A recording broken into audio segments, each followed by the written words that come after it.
Good morning મિત્રો. આજના આ લેક્ચરમાં આપણે ગઈ વખતે જે તત્કાલીન વેગ અને સરેરાશ વેગ વિશે જોયું હતું આપણે, તો એના ઉપરના બે એક્ઝામ્પલ જોઈએ આપણે. એક એક્ઝામ્પલ મેં બોર્ડમાં લખેલું છે, રકમ આપણે આ પ્રમાણે વાંચીએ છીએ. ગતિ કરતા એક પદાર્થનું સ્થાન સૂત્ર એક્સ ટી.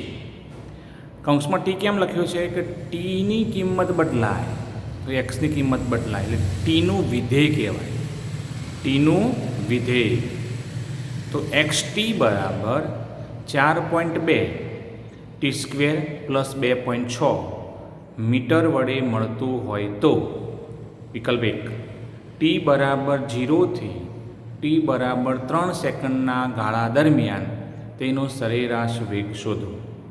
નંબર 2 ટી બરાબર 3 સેકન્ડ માટે તત્કાલીન વેગ શોધો. મિત્રો,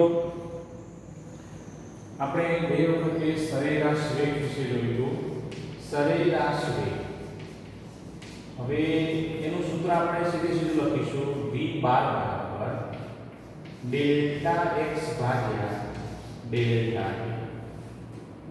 અને એનું સૂત્ર આપણે આગળ જવા દઈએ તો x2 x1 અંતિમ સ્થાન ઓછા પ્રારંભિક સ્થાન ભાગ્યા અંતિમ સમય ઓછા પ્રારંભિક સમય. આ સરેરાશ વેગ છે.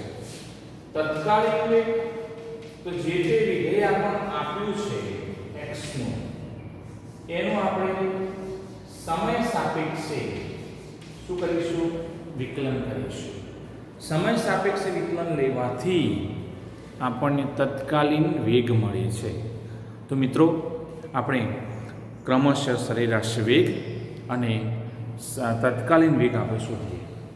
પહેલા મિત્રો, ટી બરાબર 0 થી ટી બરાબર 3 સેકન્ડના ગાળા દરમિયાન સરેરાશ વેગ. સ્થાન સૂત્ર આપણે અહીંયા આપેલું છે, તો સ્થાન સૂત્ર xt બરાબર, તમે t ના લખો તો પણ ચાલે, એકલો x લખો, એકલો x તો પણ ચાલશે, 4.2 t સ્ક્વેર પ્લસ 2.6. t નો મતલબ થાય t નું વિધેય છે. આ પદમાં તમે જુઓ, ફક્ત અને ફક્ત બદલાતી રાશિ કઈ છે? સમય t છે. t ની કિંમત તમે જુદી જુદી મૂકતા જાઓ તો x ની કિંમત જુદી જુદી મળે. ચલો, t બરાબર 0 સમય માટે. આ સમય આપણા માટે પ્રારંભિક સમય કહેવાય. આ પ્રારંભિક સમય, આ અંતિમ સમય. તો આપણે કહીશું પ્રારંભિક સ્થાન x. હવે આપણે p ની કિંમત 0 મૂકીએ તો જવાબ શું આવશે? અંદર 0. તમારું નામ મૂકવું હોય તો પછી શું કહેવાનું? તમારે x1 કહેવાનું. બીજી વાર તમે મૂકો તો શું કહેવાનું? x2.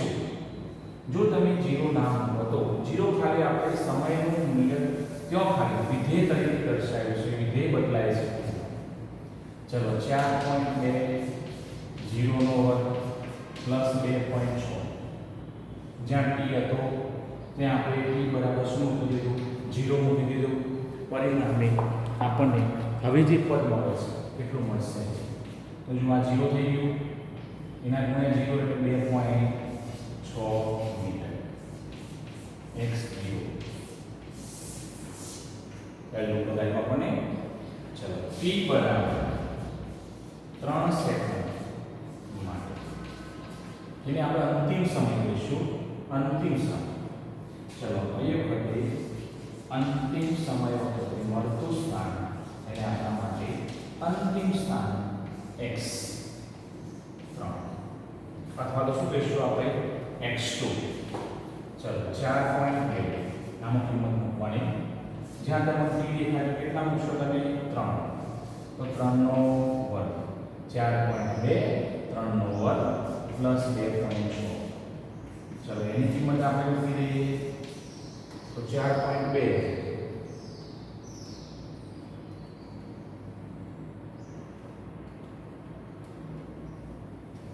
અને પ્લસ 4 2.6 કરો તો 40.4 મીટર. આટલું આપણને અંતિમ અંતિમ સ્થાન મળે છે. હવે આપણે જોઈએ સરેરાશ વેગનું સૂત્ર. અંતિમ સ્થાન એટલે આપણા માટે x3 ઓછા પ્રારંભિક સ્થાન એટલે x0, t2 એટલે 3, t1 એટલે 0. તો કિંમત મૂકી દઈએ તો આપણને સરેરાશ વેગ શું મળે જોઈએ આપણે. સરેરાશ વેગ, ચલો સરેરાશ વેગ v ભાગ્યા ડેલ્ટા x ભાગ્યા ડેલ્ટા. હવે x2 ની જગ્યાએ આપણે આ બોલીશું x3 ઓછા x0 અંતિમ સ્થાન ઓછા પ્રારંભિક સ્થાન, અને અહીંયા 3 ઓછા 0 અંતિમ સમય t બરાબર 3 સેકન્ડ, પ્રારંભિક સમય t બરાબર 0. ચલો કિંમત મૂકી દઈએ 40.4 ઓછા 2.6 ભાગ્યા 40.4 ઓછા 2.6, ચલો 37.8 ભાગ્યા બરાબર 12.6 એકમ શું આવશે મીટર પ્રતિ સેકન્ડ. તો આ થયો ભાઈ આપણા માટે સરેરાશ વેગ 12.6 મીટર પ્રતિ સેકન્ડ. મિત્રો હવે આપણે તત્કાલીન વેગ શોધવો છે. તત્કાલીન વેગ શોધવા માટે આપણે કામ કરીશું. તત્કાલીન વેગ શોધવા માટે સાઈડમાં આપણે લખી દઈએ. ચલો તત્કાલીન વેગ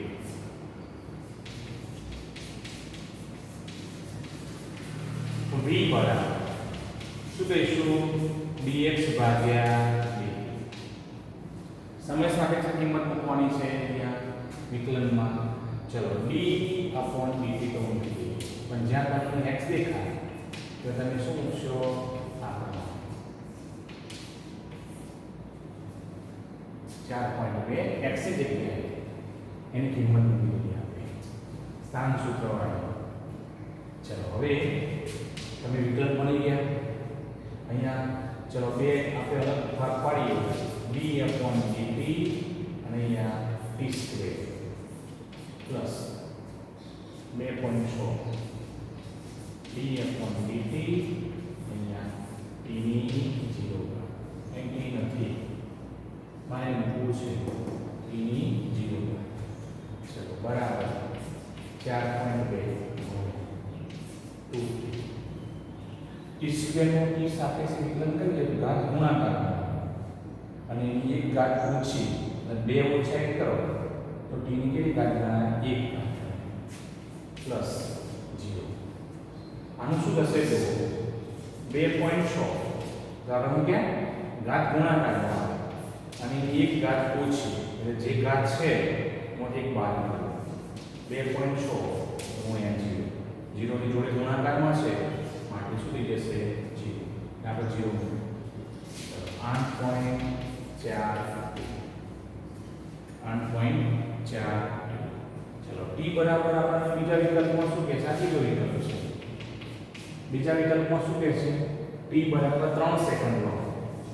3 સેકન્ડ માટે આપણને વેગ v બરાબર તત્કાલીન વેગ જેને આપણે 8.4 t કીધો છે એટલે 8.4 ગુણ્યા 3 એટલે આપણા માટે એ તત્કાલીન વેગ મળશે મિત્રો 8.4 ગુણ્યા 3 25.2 મીટર પ્રતિ સેકન્ડ. 25.2 મીટર પ્રતિ સેકન્ડ મિત્રો આ પ્રમાણે આપણને અહીંયા તત્કાલીન વેગ મળે છે.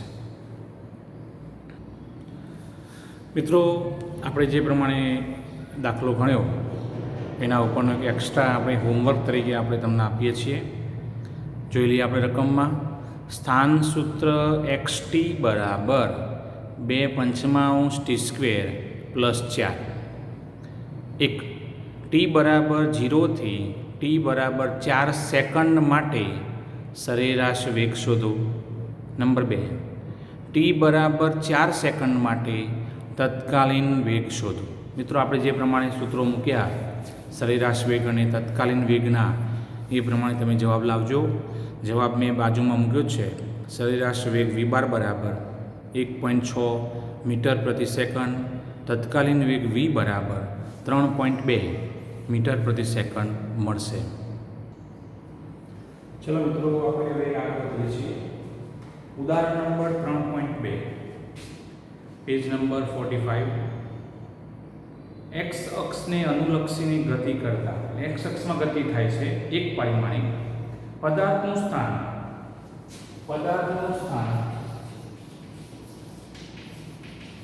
સૂત્ર આપણે આપ્યું છે x બરાબર small a plus b t square વડે દર્શાવ્યું છે, જ્યાં a બરાબર સ્મોલ a બરાબર 8.5 મીટર અંતરનો એકમ લાગે છે અને b બરાબર 2.5 મીટર પ્રતિ સેકન્ડ સ્ક્વેર એ પ્રવેગ છે અને t નું માપન સેકન્ડમાં કરેલ છે. t શેમાં લેવાનો આપણે? સેકન્ડમાં. t બરાબર 0 સમયે તેનો વેગ કેટલો હશે? t બરાબર 2 સેકન્ડે તેનો વેગ કેટલો હશે? આપણે તો આવું વાક્ય ઉમેરી શકાય પુસ્તક પ્રમાણે જઈએ તો. 2 સેકન્ડ અને 4 સેકન્ડ વચ્ચે, એટલે જેમ પેલું કીધું t બરાબર 0 થી t બરાબર 4 સેકન્ડ, એમ t બરાબર 2 સેકન્ડ થી t બરાબર 4 સેકન્ડ વચ્ચે સરેરાશ વેગ કેટલો હશે? મિત્રો, તો આપણે આ દાખલો આપણે અહીંયા આ પ્રમાણે ગણીએ છીએ. પહેલા પણ કે છે કે સ્થાન સૂત્ર એના ઉપરથી t બરાબર 0 સેકન્ડ માટે તત્કાલીન વેગ શોધવો છે. વેગ શોધવા માટે તમે શું કરશો? એનું વિકલન કરશો અને વિકલન કરો એ વખતે આપણને પેલું સૂત્ર મૂકીશું આપણે અને સૂત્ર પ્રમાણે આપણે આગળ વધવાનું છે. ચલો, સૂત્ર છે કે આપણી પાસે x બરાબર a plus b t square. અમારે તત્કાલીન વેગ શોધવો છે, તો વેગ v બરાબર મારે શોધવો હોય તો સ્થાન સૂત્રનું સમય સાપેક્ષે શું કરવું પડે? આપણે વિકલન. ચલો, d upon dt અને x ની કિંમત મૂકી દઈએ a plus b t square. યાદ રાખો, t સાપેક્ષે વિકલન છે. વારંવાર આપણે નહીં કરવાનું. હવે આપણે યાદ રાખવાનું પ્રમાણે એ પદ તમને દેખાય છે જેની કિંમત તમને આપી છે 8.5, પણ એના જોડે t વાળું સમયનું કોઈ પદ છે નહીં, એટલે આ અચળ પદ થઈ ગયું અને અચળ પદનું વિકલન 0. હવે અહીંયા જો ઘાત કેટલી છે તેની 2, તો 2 ગુણાકારમાં આવે અને એની પોતાની એક ઘાત ઓછી 2 ઓછા 1, એટલે જવાબ શું મળ્યો? 2bt v બરાબર. આની તત્કાલીન વેગનું સૂત્ર આપણે લઈશું. હવે આપણે કહે છે કે t બરાબર 0 સેકન્ડ માટે ચલો v શું મળશે? v બરાબર 2 પછી v ની કિંમત મૂકીએ 2.5 ગુણ્યા 0, તો જવાબ શું આવશે? 0 મીટર પ્રતિ સેકન્ડ. પુસ્તક પ્રમાણે જો ચલો આ તમે વાત કરો t બરાબર 2 સેકન્ડ માટે, તો અહીંયા v બરાબર 2, v ની કિંમત મૂકી દઈએ 2.5 ગુણ્યા 2, ચલો એટલે શું થશે? 4 બરાબર ને? d 25 સોરી આપવા માટે 5 દુ 10 થશે મીટર પ્રતિ સેકન્ડ. આ પ્રમાણે આપણને સરેરાશ તત્કાલીન વેગ આપણને મળશે. મિત્રો, ચલો હવે આપણે તત્કાલીન વેગ તો શોધી કાઢીએ. હવે આપણે સરેરાશ વેગ શોધવું છે અને એ પણ આપણે કહે છે t બરાબર 2 સેકન્ડ અને t બરાબર 4 સેકન્ડ માટે. તો આપણે કહીશું પહેલા, ધારો કે બીજો વિકલ્પ આપો, આ પહેલો વિકલ્પ આપો. ચલો, સ્થાન સૂત્ર x બરાબર a પ્લસ b bt². હવે મારે કિંમત મૂકવાની છે સમયને ધ્યાનમાં રાખીને. t બરાબર 2 સેકન્ડ માટે. હવે આને હું x1 કહી દઉં છું અથવા તો પેલું x2 કહેવાય. આવી રીતે x કૌંસમાં 2. હમણાં આપણા દાખલામાં આપણે જોયું એ આપણે અહીંયા મૂકી દઈએ. ખ્યાલ આવે પ્રારંભિક સમય છે ઇઝ ઇક્વલ ટુ ચલો a પ્લસ હા a ની કિંમતમાં મૂકી દો તમે તો a ની કિંમત કેટલી છે 8.5 પ્લસ ચલો b ની કિંમત 2.5 અને t ની કિંમત કેટલી અહીંયા મૂકવાની છે. a ની કિંમત મૂકી b ની કિંમત મૂકી અને આ t ની કિંમત મૂકીશું. ચલો 8.5 પ્લસ અહીંયા કેટલું થશે 10 18.5 થશે. 18.5 એકમ શું થશે મીટર. આ થયું આપણા માટે પ્રારંભિક સ્થાન. પ્રારંભિક સ્થાન આપણને મળ્યું અહીંયા 10 વત્તા 8.5 18.5. ચલો t બરાબર 4 સેકન્ડ માટે એને આપણે x2 કહીશું અથવા તો x4 કહેવાય. કૌંસમાં મૂકવાનું x4 આ પ્રમાણે બંનેમાંથી ગમે તેનો ઉપયોગ કરી શકાય. ચલો કિંમત મૂકી આપણે એની કિંમત 8.5 પ્લસ 2.5 અને t ની જગ્યાએ શું મૂકશો તમે 4 નો વર્ગ. ચલો 4 નો વર્ગ 16 થશે ગુણ્યા 2.5 એટલે આપણને જવાબ મળશે 40 બરાબર 48.5 મીટર. x2 બરાબર હવે આપણી પાસે સૂત્ર છે સરેરાશ વેગ v બરાબર ડેલ્ટા x ભાગ્યા ડેલ્ટા t. એટલે આપણા માટે x2 x1 ભાગ્યા t2 t. ચલો x2 48.5 માઈનસ 18.5 ભાગ્યા હવે સમય જુઓ અંતિમ સમય કેટલો છે 4 ઓછા 2. ચલો 48 માંથી 18 જોઈએ તો આપણા માટે 30 ભાગ્યા 2 બરાબર 15 મીટર પ્રતિ સેકન્ડ. સરેરાશ વેગ v બરાબર આપણને કેટલું મળે છે ભાઈ 15 મીટર પ્રતિ સેકન્ડ. તો આ આપણા માટે સરેરાશ વેગ થયો. ચલો મિત્રો હવે આપણે પ્રવેગ કોને કહેવાય? પ્રવેગના આપણે પ્રકારમાં કયા કયા પ્રકાર છે એના મૂલ્ય ઉપરથી દિશા ઉપરથી આપણે ગતિનું વર્ણન કરી શકીએ મિત્રો.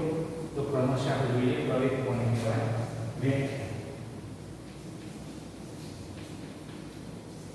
કણના વેગમાં તથા ફેરફાર ના સમય દરને પ્રવેગ કહે છે. ભૂલી જઈએ આપણે કણના વેગમાં થતા ફેરફારના સમય દરને પ્રવેગ કહે છે. હવે આપણે પ્રવેગની હું સૂત્રની વાત કરું તો પ્રવેગ બરાબર સૂત્ર શું થયું? વેગમાં થતો ફેરફાર.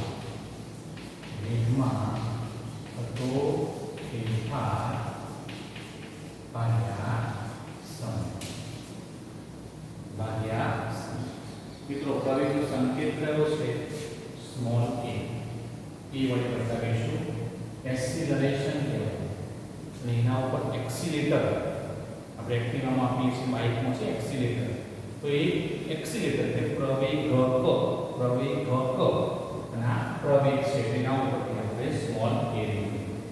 હવે આપણે કોઈ પણ કણ માટે લઈએ. ધારો કે કોઈ કણ માટે t1 સમય તેનો વેગ v1 જે પ્રારંભિક છે અને t2 સમય તેનો વેગ અંતિમ વેગ કહેવાય v2 હોય તો v2 વ્યાખ્યા પરથી આપણે જઈએ મિત્રો, વ્યાખ્યા પરથી ચલો ડેલ્ટા વી વેગમાં થતો ફેરફાર, ડેલ્ટા વડે બતાવીએ ફેરફાર કહેવાય, ભાગ્યા સમયમાં થતો ફેરફાર એટલે ડેલ્ટા ટી. ડેલ્ટા વાળો ગુણોત્તર છે માટે એને કહીશું સરેરાશ પ્રવેગ એ બાર અથવા જેટલે વાળો કૌંસ કરીશું એ બરાબર, અને આપણે કહીએ ચલો એ બાર બરાબર ડેલ્ટા વી ભાગ્યા ડેલ્ટા ટી. હવે ડેલ્ટા વી નો મતલબ શું? અંતિમ વેગ ઓછા પ્રારંભિક વેગ ભાગ્યા અંતિમ સમય ઓછા પ્રારંભિક સમય. મિત્રો સરેરાશ વેગ એ આપણને સરેરાશ વેગ v બાર એ t1 અને t2 સમય ગાળામાં કણના જુદા જુદા બિંદુઓએ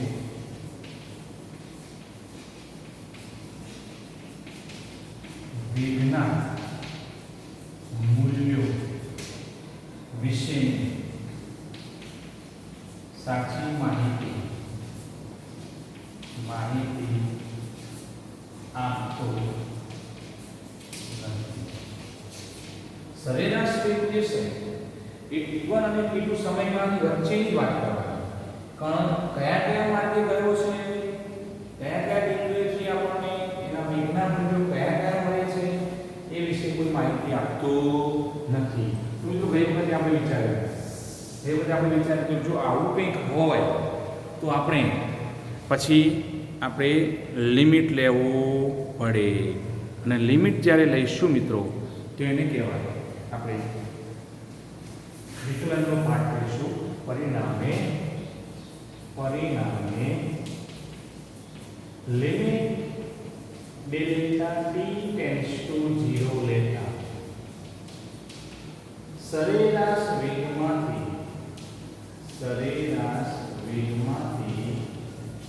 તત્કાલીન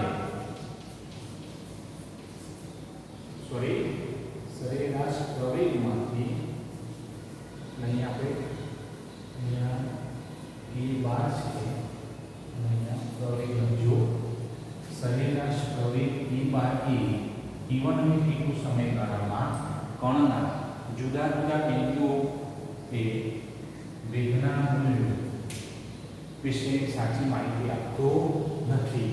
એટલે સરેરાશ પ્રવેગમાંથી તત્કાલીન પ્રવેગ એ તાક્ષણિક પ્રવેગ કે પ્રવેગ, જે ત્રણ નામ છે, તત્કાલીન પ્રવેગ, તાક્ષણિક પ્રવેગ અથવા તો માત્ર પ્રવેગ મળે છે. મૂકી દઈએ આપણે. ચલો limit delta t tends to 0 delta v ભાગ્યા ડેલ્ટા ટી. ડેલ્ટા ભાગ્યા ડેલ્ટા ટી બરાબર અહીંયા થશે પ્રવેગ અથવા તો તત્કાલીન પ્રવેગ અથવા તો તાક્ષણિક પ્રવેગ બરાબર જવાબ શું આવશે આપણા માટે? dv ભાગ્યા dt. માટે આપણે પ્રવેગનું સૂત્ર મળ્યું એ બરાબર dv ભાગ્યા વેગનું સમય સાપેક્ષે એકવાર વિકલન કરવાથી પ્રવેગ મળે છે. વેગનું સમય સાપેક્ષે એકવાર વિકલન કરવાથી શું મળે છે આપણને? પ્રવેગ. જો dv બાય dt ધન હોય તો પ્રવેગ એ ધન મળે છે. કારણ આપણે આમાં દિશાનો ઉલ્લેખ કરીશું તો દિશા એના ઉપર જ આધાર રાખે છે, વેગમાં થતા ફેરફાર ઉપર જ આધાર રાખે છે. જો એ ગુણોત્તર જો ધન હોય, આપણે dv બાય dt નું તો આપણને પ્રવેગ પણ શું મળે છે? ધન. પરંતુ dv/dt ઋણ હોય તો પ્રવેગ ઋણ મળે છે. મિત્રો આ વાત થઈ વેગ અને પ્રવેગ વચ્ચે. તો તમે જાણો છો મિત્રો, આપણે x v બરાબર dx/dt આના ઉપરથી આપણે શું લીધું? તો પ્રવેગનું બીજું સૂત્ર પણ મળે છે, dv/dt. d અને dt. ચલો અહીંયા શું થશે? મૂકી દઈએ v ની જગ્યાએ કિંમત મૂકી દઈએ dx/dt. કોની જગ્યાએ કિંમત મૂકી? v ની જગ્યાએ. પ્રવેગના સૂત્રમાં જ્યાં તમને v દેખાય કે v ની કિંમત આપણે જાણીએ છીએ. હવે તમે જુઓ કેટલી વાર વિકલન થયા? 1 અને 2 વાર. માટે 2 વાર વિકલન થાય તો એને આગે બતાવવાનું છે ક્રોસમાં. 2 વાર એવું નહીં વિચારવાનું કે d ગુણ્યા d, t ગુણ્યા d. ના, 2 વાર વિકલન છે. દ્વિતીય ક્રમનું વિકલન છે. દ્વિતીય 2 વાર વિકલન છે એવું ઉલ્લેખ થશે. એટલે આવું થશે e બરાબર d²x/dt². મિત્રો અહીંયા કહી શકાય, શું કહીશું આપણે? v ડોટ અહીંયા શું કહેવાશે? x કેટલી વાર વિકલન છે? 2 વાર. તો કેટલો ટપકો કર્યો છે આપણે? 2 ટપકો કર્યો છે. એટલે x ડોટ તરીકે આપણે એને ઓળખીશું. એકવાર આપણે અહીંયા પ્રવેગના સૂત્રો જોઈએ મિત્રો, તો પ્રવેગના સૂત્રો આપણને 3 પ્રકારે આપણને મળ્યા. એટલે પ્રવેગ a બરાબર dv/dt બરાબર d²x/dt². આ પ્રમાણે આપણે મળશે પ્રવેગનું સૂત્ર. આપણે યાદ રાખીશું, a બરાબર dv/dt બરાબર d²x/dt². આ તો મિત્રો x અક્ષમાં હતું, પણ જો y અક્ષમાં બોલવું શું બોલાય? a બરાબર dv/dt બરાબર d²y/dt². જો z અક્ષમાં હોય તો d²z/dt².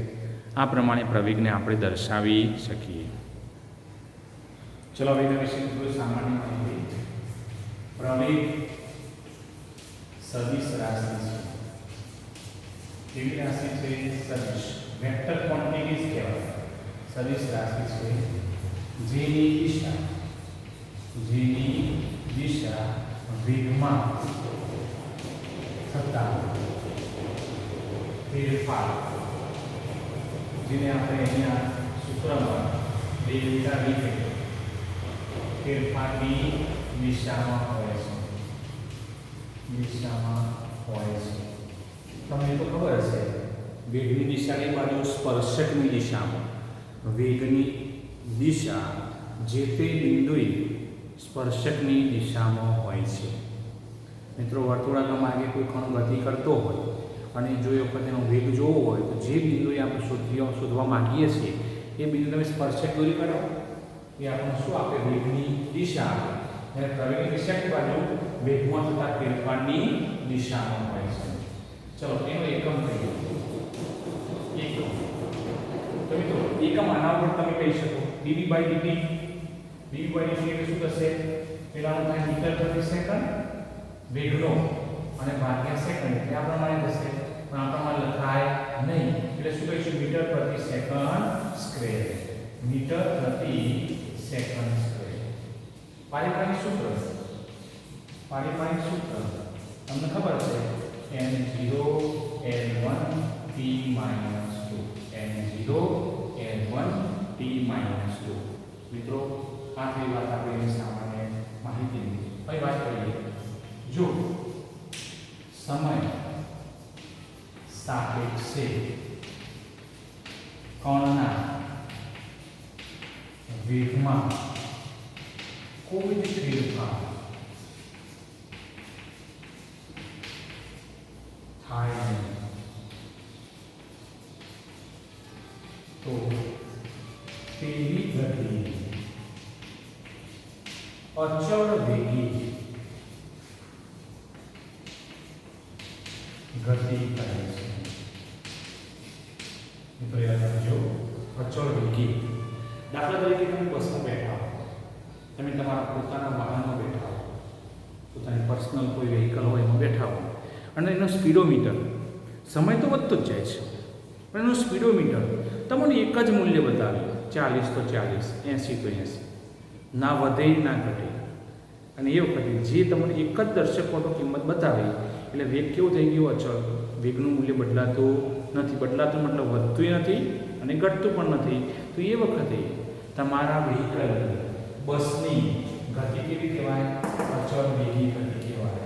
અને એ વખતે આપણે વેગ કેવો કહીશું? ભાઈ વેગમાં કોઈ ફેરફાર થતો નથી. પણ જો સમય સાપેક્ષે કણના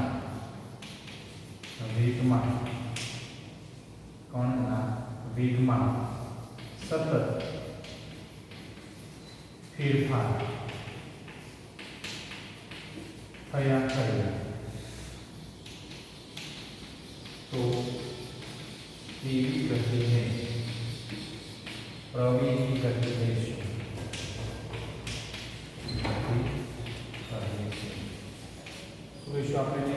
પ્રવેગી ગતિ કહીશું. મિત્રો, પ્રવેગી ગતિના પણ આપણે બે પ્રકાર લઈશું. આપણે વેગ અને પ્રવેગ વચ્ચેનો સંબંધ ભણી ગયા. આપણે આવું બોલીએ છીએ, એ બરાબર dv/dt બંને. અહીંયા વેગમાં થતો ફેરફાર, અહીંયા પ્રવેગ.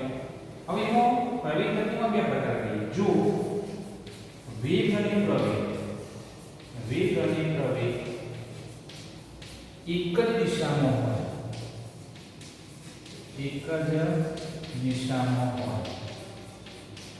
તો હવે તમે જો, તમે ખુલ્લા રોડ પર તમે તમારો વેગ લઈને જતા હો તો વેગ પણ તમારો એ દિશામાં છે, તમારે એક્સિલેટર પણ તમે આપો છો એટલે પ્રવેગની દિશા પણ એ બાજુ આપી દિશામાં હોય તો વેગમાં વધારો થાય છે. તેવી ગતિને પછી નામ જ આપી દીધું, પ્રવેગી ગતિ કહે છે.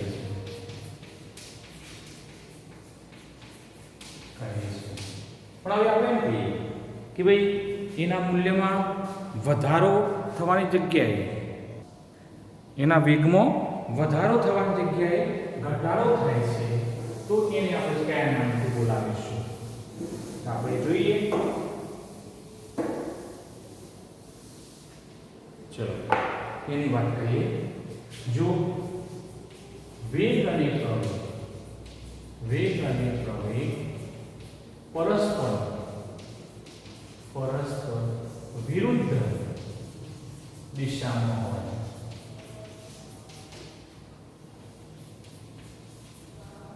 તમે તમારું વ્હીકલ જતા હો અને અચાનક કોઈ અડચણ આવી જાય, ખાડો હોય, કોઈ દાખલા તરીકે ફાટક બંધ હોય, બહુ ગીર્દી અથવા ટ્રાફિક હોય, અથવા તો કંઈક એવું જાનવર, ગાય કે કંઈક છે કોઈ આવી જાય, તમે તમારો વેગ ઘટાડો છો.